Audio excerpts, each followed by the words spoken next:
¿qué tal? Hola. Ah, Encantado de saludarles y quiero comenzar, si me lo permiten, expresando el honor que es para mí poder compartir este espacio con ustedes. Son leyendas de la comunidad, del exilio cubano. Sí, pero usted también.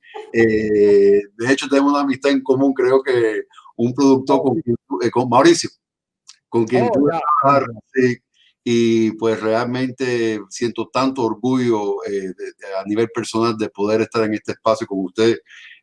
Nada más que quise expresar mi agradecimiento que me hayan tomado en cuenta. bueno, pues muchísimas gracias y para nosotros también es un honor y un gusto poder compartir este ratico con usted. Cuéntame, ¿por qué y a qué usted cree que se deba esa disminución de la concesión de asilo político a los cubanos? Bueno, eso creo que está sucediendo de forma generalizada.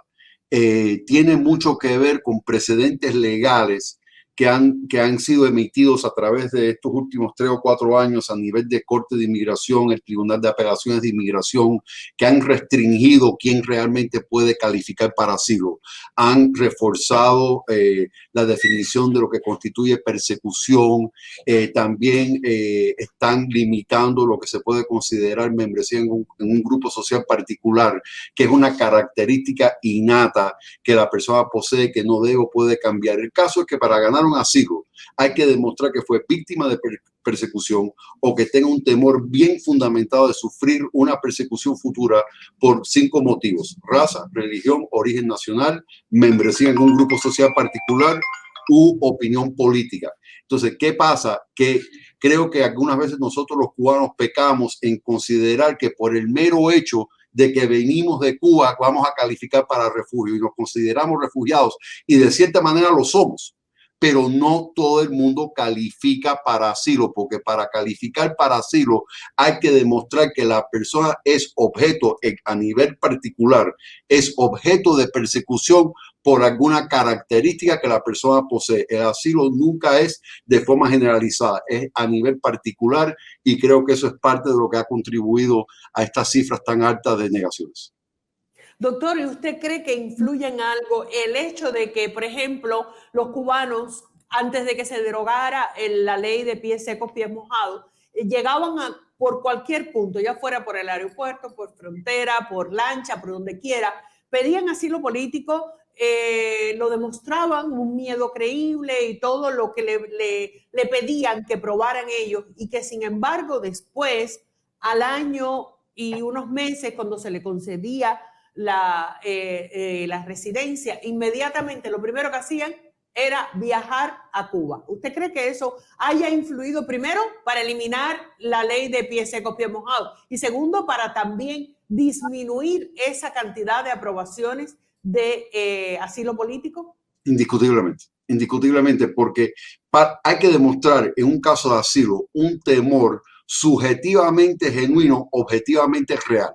Entonces, ¿qué pasa? Que si el patrón de conducta, el historial de la comunidad es uno de acogerse a la ley de ajuste cubano, que como quiera que sea es una forma de refugio, no es asilo, pero es una forma, es como un reconocimiento de que el cubano de a pie está huyendo de una dictadura, de una opresión, de una persecución.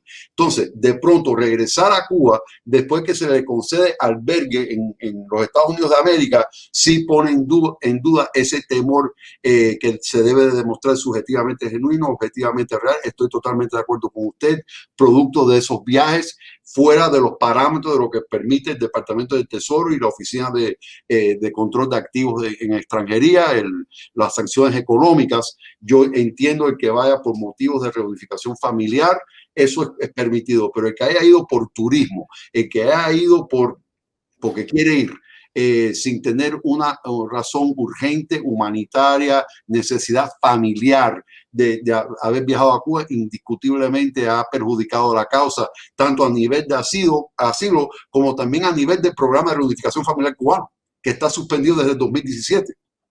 Y hay representantes que han tratado de reanudar este programa, pero tampoco hemos podido conseguir que el programa se reanude de nuevo. Así que todo esto creo que ha contribuido. Eliminación de pies secos, pies mojados, no reunificación familiar bajo ese programa, y los casos de asilo con una alta tasa de negación. Todo eso, estamos pasando momentos difíciles en lo que es la inmigración cubana, pero parte de la responsabilidad es nuestra por no haber respetado y haber tenido un poco más de prudencia referente a los viajes a Cuba. ¿Y hay alguna ley, perdóname Chucho, que quiero hacerle esta pregunta, hay alguna ley de los Estados Unidos que, por ejemplo, después que a mí se me concede un asilo político y yo al año y unos meses me voy a Cuba, demuestro o queda demostrado que no tengo absolutamente ningún miedo? O sea, que puedo ir, puedo entrar, puedo salir. ¿Me pueden retirar la residencia legal en los Estados Unidos? Sí, de suceder así, el cubano que se hizo residente bajo la ley de ajuste cubano, en teoría no tiene ese problema, porque la ley de ajuste cubano no es así. Así que ese cubano que haya viajado no debe de correr ese peligro. Sin embargo, el que realmente se haya hecho residente como asilado o refugiado, quien haya entrado literalmente como refugiado, que es una categoría en inmigración, y esa persona viaja de nuevo a Cuba, pudieran alegar que esa persona fue inadmisible en el momento de haber sido admitido como asilado o refugiado o residente por haber cometido un presunto fraude inmigratorio, por haber pedido un asilo sin tener un temor bien fundamentado de persecución futura o haber sufrido una persecución en el pasado. Y generalmente ese tema suele salir cuando vayan a presentar la ciudadanía. Entonces van a ver que se hizo residente por asilo o refugio, de pronto pide la ciudadanía a los 5 años, la naturalización a los 5 años, y van a ver 3, 4, 5, 6 viajes a Cuba. Y ahí entonces, aparte de que le van a negar la naturalización, le van a pedir una posible deportación por el presunto fraude de haber pedido un asilo que tal vez no calificaba. Yo quería preguntarle, doctor, si existe algún tipo de kit básico para los cubanos que en alguna oportunidad nos puedan ver, si es que alguno nos está viendo, cubanos que están dentro de Cuba y desean pues salir de Cuba, llegar a este país. ¿Existe algún kit básico elemental que se le pueda decir al cubano, mira, cuando llegues a la frontera tienes que presentarte en estas condiciones, con este documento, con esta prueba, con esta condición, si no es por gusto? ¿Existe ese equipaje, digamos? No, no existe esas instrucciones, por así decirlo, de cómo. Lo que yo les puedo decir es lo siguiente: siempre con la verdad, siempre con transparencia. No pueden comenzar una vida en este país fundamentada en mentiras o falsas representaciones, porque tarde o temprano eso sale a relucir. Entonces, la idea es presentarse, identificarse correctamente con un documento de identidad, pasaporte, acta de nacimiento, contestar las preguntas reales con la verdad, no hacer una falsa representación y expresar el motivo de pedir la entrada al país. Vale destacar que la frontera sur en estos momentos está completamente cerrada. No están procesando nadie quien se presenta en la frontera sur, producto de la pandemia, una orden del Centro de Control de Enfermedades que básicamente está permitiendo que se expulsen a las personas. No lo llaman arresto, lo llaman encuentros, no los deportan formalmente, pero sí los expulsan del país. Así que en estos momentos no hay ningún tipo de proceso inmigratorio en la frontera sur. Aquellos que están bajo los protocolos de protección migratoria, permanecer en México, que creo que son aproximadamente 60,000 personas que están del lado mexicano esperando sus casos de asilo. Hay un caso pendiente en la Corte Suprema teniendo que ver con la legalidad de ese programa, y ayer precisamente se presentó una nueva demanda alegando de que el programa también puede ser considerado ilegal por la falta de acceso a ayuda legal para aquellas personas que tengan que esperar del lado mexicano de la frontera. Así que hay litigio referente a eso. Ese procedimiento de anotarse en la lotería de visa es completamente gratuito, ¿verdad? Totalmente, y no se dejen engañar con aquellas personas que están cobrándole alguna tarifa por hacer eso. A mí cuando yo llegué aquí, bueno, yo me iba a dedicar a llenar formularios de eso. Ustedes no dejan aquí a nadie que sea un juez. En la desesperación de tratar de sacar al resto de mi familia, mi hermana, mi sobrino, yo pagué cerca de $500 por una supuesta lista de visa, que claro, que como la iba a pagar, pues iba a ser más rápido, y parece que iban a dársela directamente al presidente, que en ese momento era Bush. Bueno, en fin, me engañaron. Sí. Aquí hay una pregunta. ¿Puede un ciudadano cubano refugiado en otro país solicitar el asilo en USA? No, porque ya tiene albergue en un tercer país. Uno de los descalificativos para pedir asilo es tener la oportunidad de estar en un tercer país donde no corre peligro. Entonces, cuando uno pone refugiado en un tercer país, si él ocupa algún tipo de estatus permanente legal en ese tercer país, queda descalificado. Por eso las personas con doble nacionalidad no califican para asilo. Ya. Y hay una cosa también que siempre los cubanos confunden. Una cosa es el asilo político y otra cosa es la ley de ajuste cubano. Eso hay inmensidad de anécdotas de cubanos que han llegado a la frontera y han dicho, quiero acogerme a la ley asesina, que es lo que se dice en Cuba.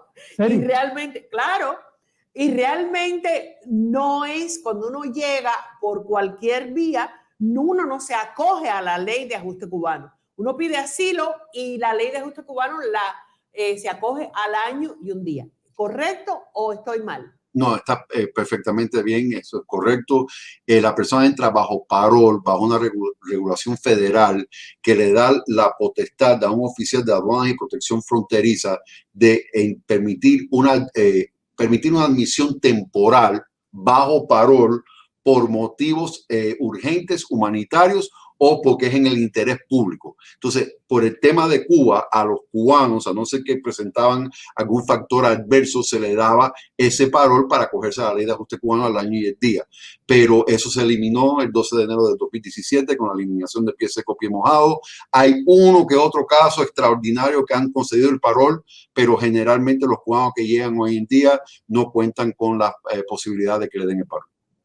¿Y cuál usted cree que sea el destino de todos esos cubanos que están justamente en la frontera, en México, y que están desesperados, que llevan meses y meses y meses y no ven la luz para poder llegar aquí?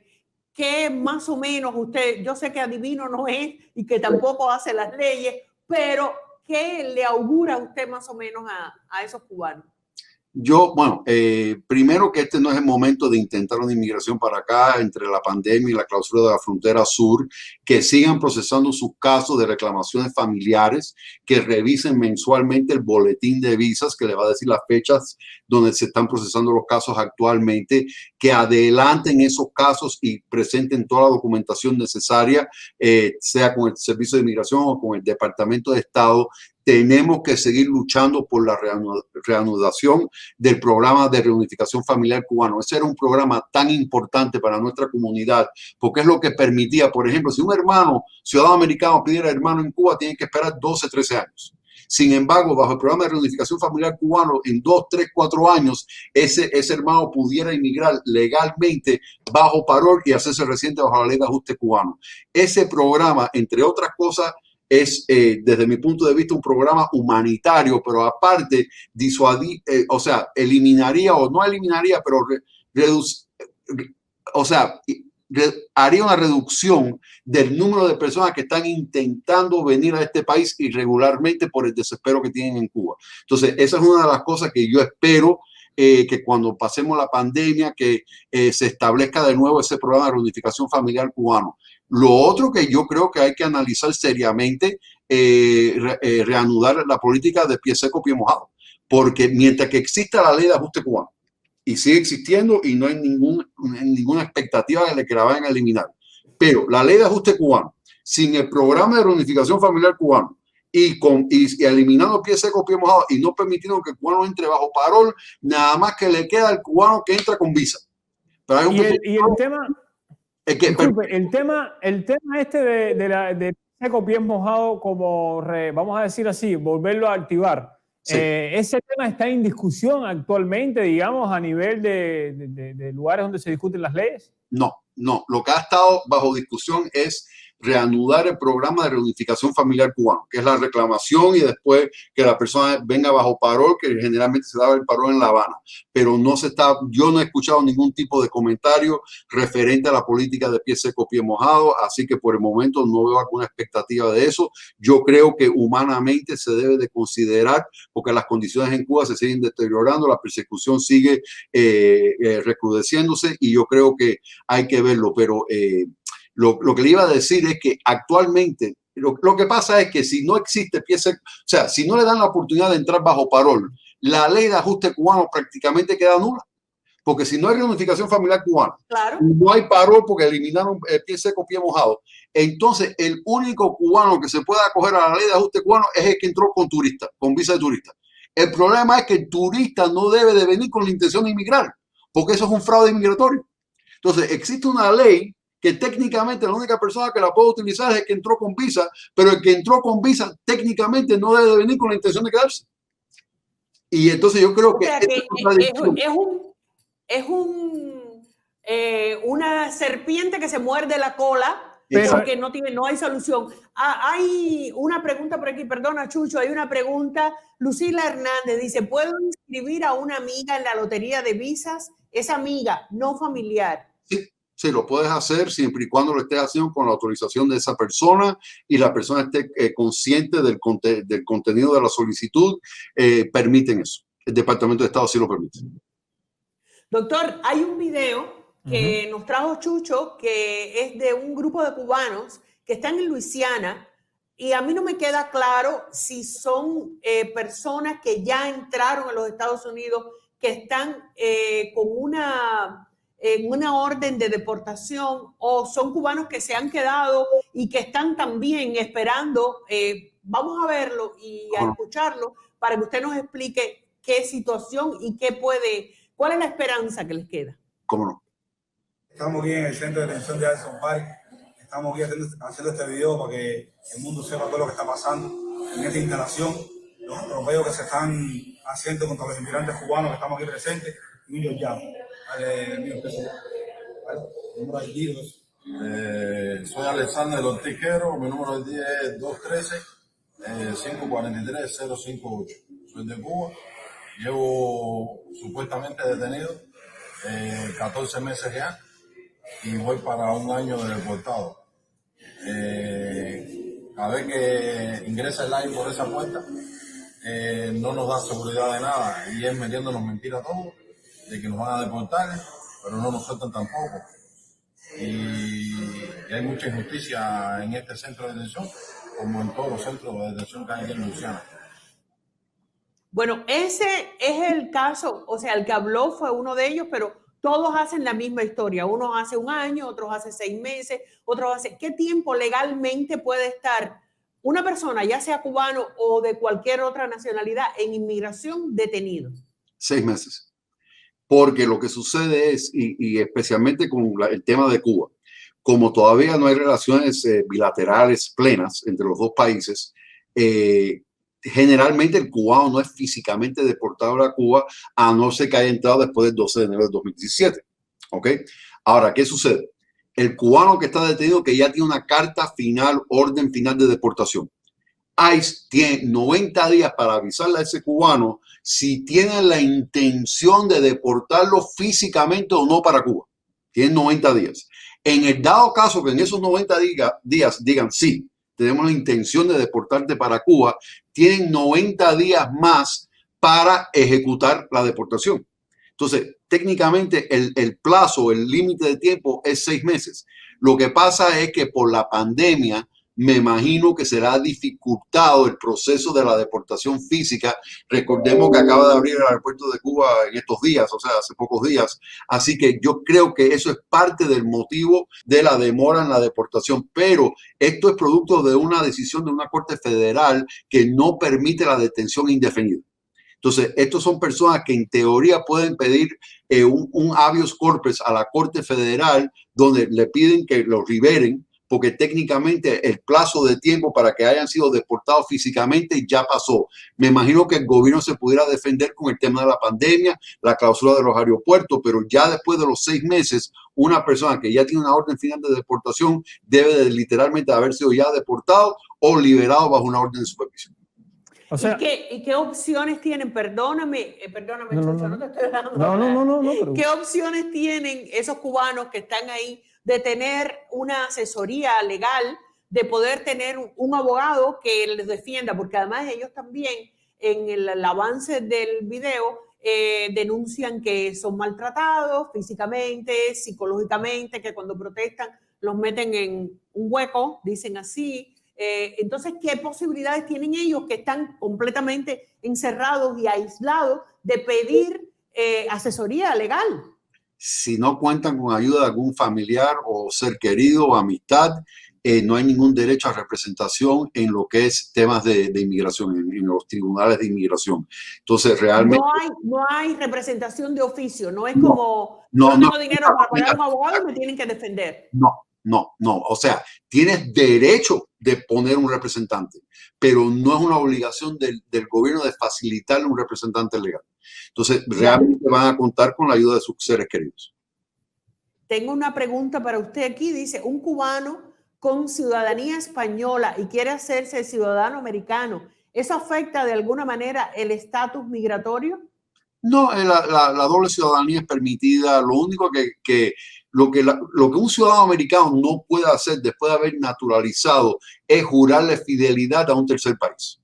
Pero que sea ciudadano de otro país antes de naturalizar en este país es perfectamente permitido.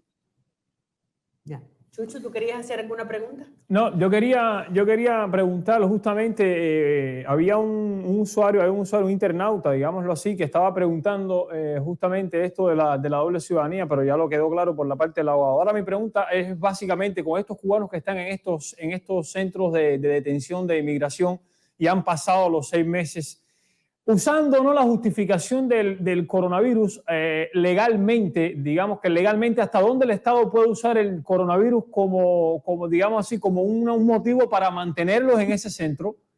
Y digamos, y hasta dónde pudieran estas personas que están detenidas, si existe algún mecanismo, alguna vía legal de que ellos pues consigan ayuda legal, propiamente dicha, de algún abogado, para que presente algún habeas corpus, que usted lo daba como una posibilidad o una opción para exigir justamente que sean liberados, porque en el debido proceso, pues pasados los 6 meses, sin una deportación física, pues deberían estar liberados hasta que les avisen, ¿no? Correcto. ¿Sería posible ellos allí dentro de ese centro de detención dependen absolutamente de la ayuda de un familiar o de algún amigo en el exterior? Ellos de por sí mismos no pueden hacer nada.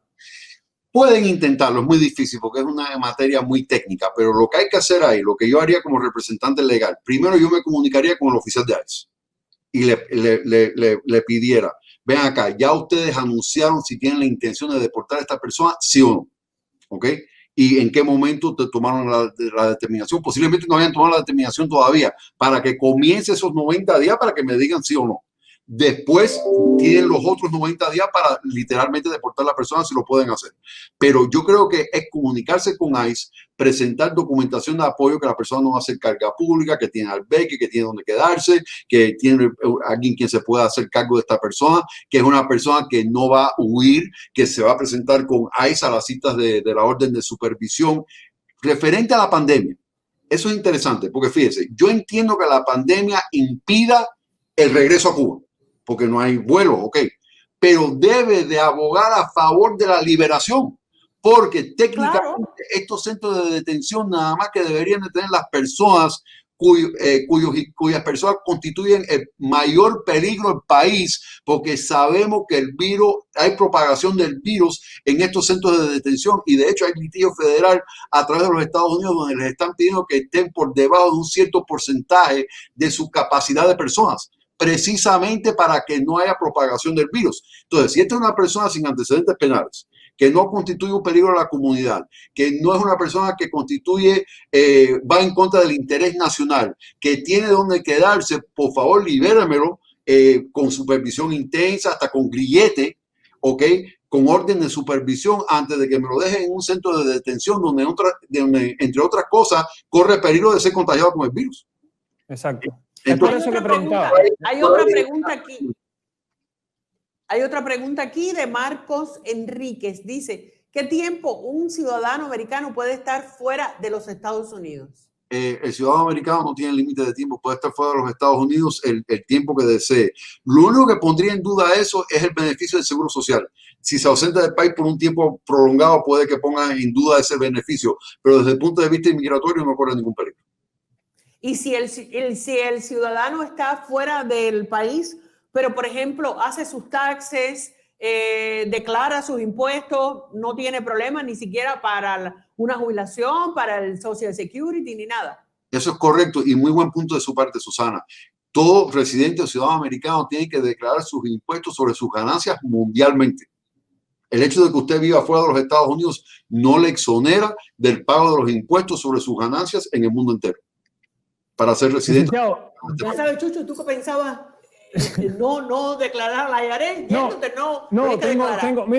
Tengo básicamente dos dudas. Primero, esta solicitud, esta exigencia de habeas corpus, no sé cuál es el término adecuado legalmente, pero este tema de habeas corpus para estas personas que están pasadas de 6 meses, ¿esto es algo que hay que hacerlo caso por caso? Sí. ¿O esto se pudiera hacer, o esto no se puede hacer, por ejemplo, en conjunto? Por ejemplo, en los nombres de estas 20 personas, colectiva, sí, digamos, ¿no? Sí, usted me está hablando de una demanda colectiva. No lo descarto. Exacto. No lo descarto. Muchas de las demandas colectivas que estamos viendo ahora de permanecer en México precisamente porque reúnen las mismas condiciones. Con este tema de la liberación de las personas de los centros de detención, lo veo un poco más difícil como demanda colectiva porque realmente tiene que tener un grupo de personas que reúnen las mismas condiciones. Entonces, no todos ellos tienen órdenes finales de deportación. Algunos de ellos a lo mejor todavía están pendientes de corte de inmigración. Algunos de ellos tienen familiares acá, algunos de ellos no.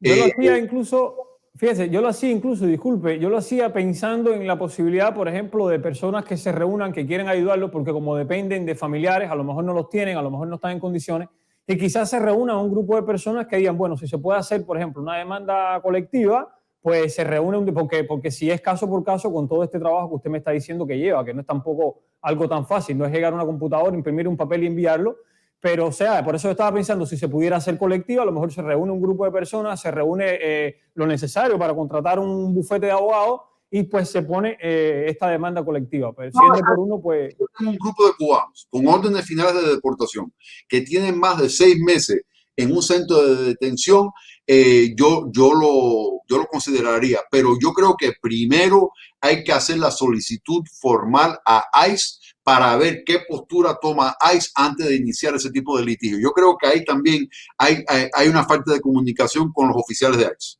Y es decirle a ICE, mira, la persona está detenida desde esta fecha, tiene una orden final de deportación, en teoría es deportable, bajo el memorándum de la fecha que tiene, ustedes tenían 90 días para avisar si iban a deportar, 90 días para deportarlo, estamos en el medio de una pandemia, estamos dispuestos a cualquier condición que usted nos ponga, mientras que no tenga que estar detenida la persona, por favor avísenme qué postura. Yo haría eso primero, porque tal vez busquemos la solución ahí sin la necesidad de una demanda federal. En el dado caso que no nos respondan favorablemente o no nos respondan, entonces lo consideraría y no descarto una demanda colectiva.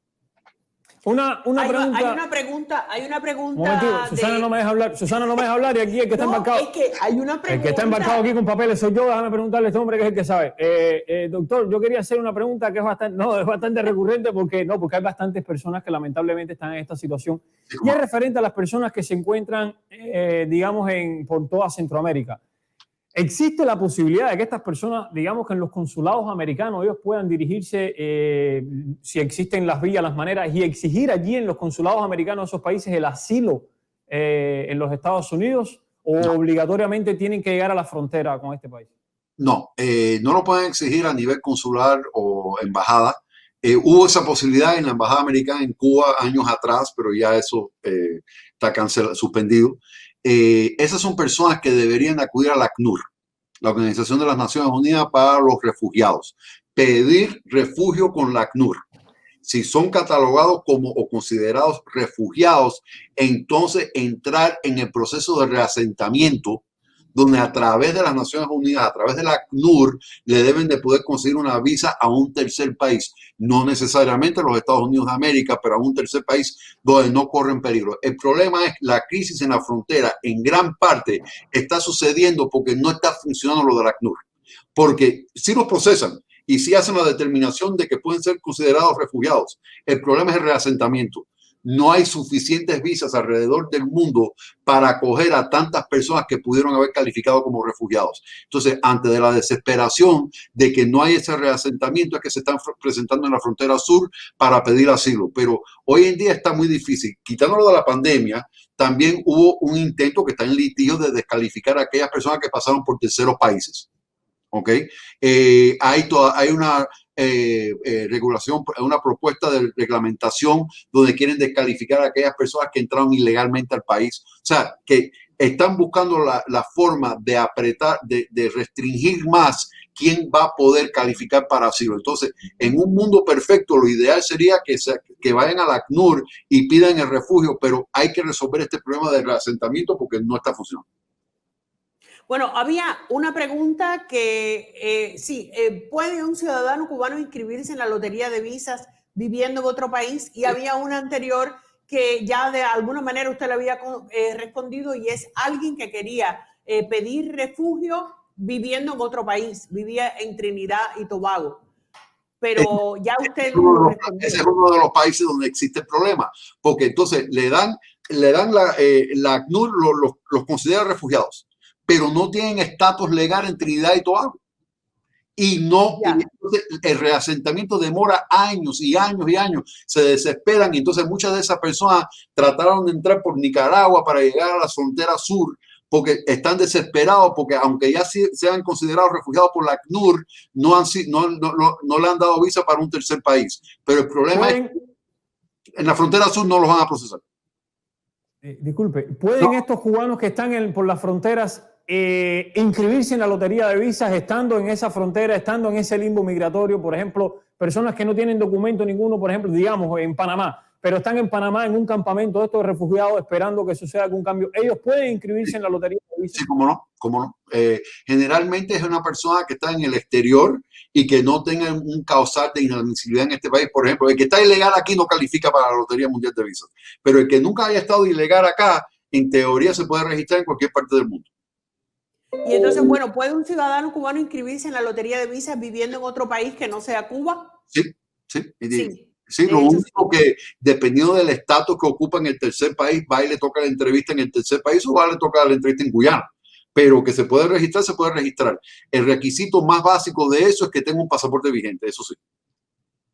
Dice 2 veces Yo Sabroso, ese es el nombre de él en Facebook. DJ, es DJ. Ah, DJ. Sí. Dice que estuvo 5 meses en Chicago detenido, ganó el asilo político, gracias a Dios, pero que aún no le ha llegado la residencia. ¿Que cuánto tiempo más o menos puede demorar en llegar a la residencia cuando se le entrega asilo político a alguien? Bueno, tienen que esperar 1 año y 1 día de ganar el asilo para calificar para la residencia. Ya después del año y el día es como una especie de parol. Hay que esperar 1 año y 1 día.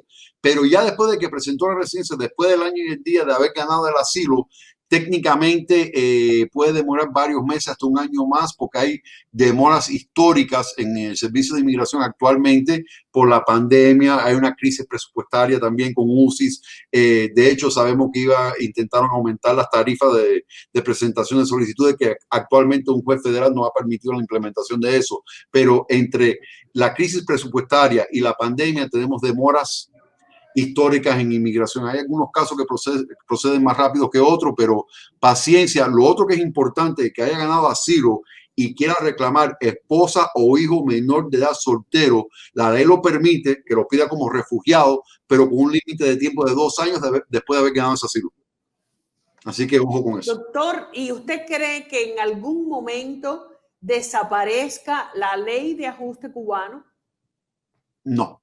Hasta que no exista un cambio de gobierno en Cuba, en mi opinión, yo creo que no veo el motivo por el cual la eliminarían o desaparezca. Sin embargo, lo que no considero justo o lógico es que mantengan la ley de ajuste cubano y la defiendan, pero entonces que no permitan que las personas entren bajo parol y no me reanuden el programa de reunificación familiar cubano. Porque básicamente es una ley sin propósito, porque ¿quién califica? Entonces, presuntamente, el único que va a calificar es el que tiene visa de turista o entra bajo el ESTA. que es el servicio electrónico de autorización de viajeros, que entra con un pasaporte español, que en teoría esa persona no debe de venir con la intención de quedarse. Entonces yo tengo una ley que técnicamente nadie califica, en teoría. Entonces eso es lo que se tiene que... Esta pregunta es bastante interesante. Según la internauta Lia Gaming, ella dice que ella entró ilegal por debajo del puente y se entregó. Salió con una order of release. Ella está preguntando si ella puede aplicar después de 1 año y 1 día para la ley de ajuste cubano. No, tiene que ser parol o haber sido admitida legalmente con visa o como turista, hasta con el ESTA. Pero tiene que haber sido legalmente admitida o haber entrado bajo parol. Ella la pusieron en libertad condicional, bajo palabra, pendiente su proceso de corte de inmigración. Y lo más importante es que presente su caso de asilo antes del año de haber entrado a este país, o si no pierde el derecho de presentar asilo. Tenemos otra imagen doctor, si nos puede acompañar, otra imagen de estos muchachos que están en este centro de detención de inmigrantes en Luisiana. Los nombres aquí en América, todos son nombres de mujeres. Vamos a ver esto y ya regresamos con usted. Sí, mi nombre es Luis Federico, nacionalidad cubana. Tengo 43 años, mi número ahí es 2037-96227. Llevo 1 año y 4 meses detenido, llevo 8 meses deportado. Estoy enfermo aquí, padezco el corazón, soy asmático, aquí están mis papeles aquí, que lo dicen bien clarito todo. Padezco la presión, aquí no se me ha dado el padezco del azúcar, no se me ha dado un parol, no se me ha dado nada. Aquí en la ya yo cumplí mi término de deportación. Ya yo fui a la entrevista de los 180 días, la cual se me dijo que los papeles me iban para Washington, y cuando eso es mentira, porque no están los 5 compañeros nosotros aquí, y han parado para que esté aquí, que nos van a mandar para Cuba. Y la gente luego aquí, la gente aquí ni come, la comida no sirve, un maltrato, tú van a pedir al médico, y entonces te dicen que esto es un recuerdo después de morir. Entonces si tocan vidrio, toca la pared y quieren meter por cosas. No entendemos nada, sinceramente, que no sabemos, y tenemos familia, y pedimos que nos ayuden para poder salir de este lugar. En la vida real tenemos miedo de regresar a nuestro país, porque nosotros venimos huyendo de una dictadura. Este es el caso que usted estaba hablando. Este señor sí se le cumplieron los 180 días. ¿Ya lo tienen que liberar o lo tienen que mandar para Cuba? Exactamente. Usted vio donde dijo, me hicieron una entrevista de los 180 días. Ajá. Y lo están haciendo. Lo que pasa es que por la pandemia no pueden ejecutar las órdenes porque no habían viajes. Ahora hay viajes. Puede que demore más porque los viajes son limitados. No creo que estén a la misma cantidad de viajes que antes. Pero ese es un caso donde ya yo consideraría la demanda federal. Haría un intento con el oficial de ICE a ver si me le dan una orden de supervisión. Porque yo le voy a decir una cosa. Eso tiene solución con la orden de supervisión. Le dan una orden de supervisión, se tiene que reportar en una fecha determinada con un oficial de ICE, y si lo quieres deportar, lo detienes en ese momento y lo deportas. Pero ¿cuál es el propósito de tenerlo detenido ahí por gusto? Porque considera que él va a huir y no se va a presentar con ICE. Ponle un grillete. Claro. Y hay un sistema de supervisión intensa donde lo llaman 2 y 3 veces por semana, que a un día y en una hora determinada esa persona tiene que contestar el teléfono, si no lo van a arrestar de nuevo. O sea, hay alternativas a la detención, hasta inclusive para deportarlos eventualmente. Si el motivo de no poder deportarlos es la pandemia, igual no justifica la detención indefinida. Doctor, una pregunta que se me ocurre. Para deportar a estas personas para Cuba, ¿necesita inmigración una autorización de Cuba que los acepta? Sí. O sea, no a todo el mundo se le puede deportar porque Cuba no acepta a todo el mundo. Pero si a ti te deportan, te van a aceptar. Eso, con las ganas que te tienen esos comunistas, a ti te van a... Porque yo sé de casos de muchas personas que han cumplido, por ejemplo, condenas por narcotráfico hace 20, 30 años, que ya las cumplieron, que cumplieron 20, 25 años, 30 años, que tienen una orden de deportación, que no los han deportado, ni los van a deportar, pero además las deportaciones que están haciendo son muy pocas y siempre con la autorización de Cuba. Cuba no admite a todo el mundo. ¿Es así o estoy equivocada? Como todas las asquerosidades del régimen cubano, ellos juegan con esto también. Presuntamente, si usted llegó a este país después del 12 de enero del 2017, usted es físicamente deportable para Cuba porque es lo que acordó Cuba, lo que Cuba no respeta sus acuerdos. Por eso no se puede negociar con Cuba. Ok, el cubano que haya entrado antes del 12 de enero del 17, no se me confíen. En teoría no eres deportable, a no ser que estés en una listica famosa que hicieron para algunos de los cubanos que vinieron en Mariel. Creo que sí, hay una lista de, era aproximadamente 24.000 cubanos que eran deportables, que Cuba aceptó, que ya la mayoría de ellos fueron deportados para Cuba, dicho sea de paso. Muchísimas gracias, doctor Leal. Esperamos esta es verlo la primera, pero pronto. no va a ser la última. Exacto. Un honor para mí. Felicidades por esta plataforma, por su canal de YouTube. Está excelente. Gracias a José Antonio Évora por la invitación, un gran amigo mío que trabajamos juntos también. Y le repito, un verdadero honor para mí haberle colaborado en esta plataforma. De verdad, de corazón se lo digo.